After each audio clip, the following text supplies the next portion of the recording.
ಮಾಡುದು ಹೇಗೆ? ಬೇಗ ಬಂದ್ಬಿಡ್ತೀನಿ ಅಷ್ಟಾ. ಅಷ್ಟು ಅರ್ಜೆಂಟ್ ಆಗಿ ಎಲ್ಲಿಗೆ ಹೊರಟಿದ್ದೀರಿ? ಏನಿಲ್ಲ, ಸ್ವಲ್ಪ ಡ್ರಿಂಕ್ಸ್ ತಗೊಂಡ್ಕೊಂಡು ಬರ್ತೇನೆ. ಮೇಲಿಂದ ಮೇಲೆ ಡ್ರಿಂಕ್ಸ್ ತಗೊಂಡ್ರೆ ಹೇಗೆ ಹೇಳಿ? ಆರೋಗ್ಯದ ಗತಿಯೇನಾಗಿದೆ?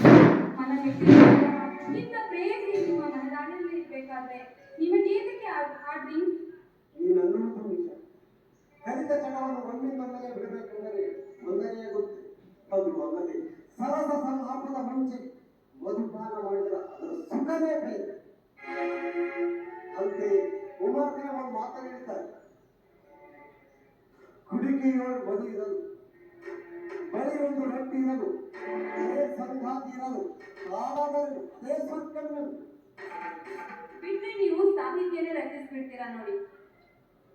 ಅರ್ಧ ಗಂಟೆಯಲ್ಲಿ ಈ ನಿನ್ನ ಪ್ರೇಮನ ನಿನ್ನ ತೋಟಕ್ಕೆ ಆಯ್ತು ಆಶಾ. ಸರಿ ನೋಡಿ, ಹೋಗುವ ಮುಂಚೆ ನನ್ನನ್ನು ಬಿಗಿ ತಪ್ಪಿ ಒಂದು ಚುಮ್ಮನ ಕೊಡ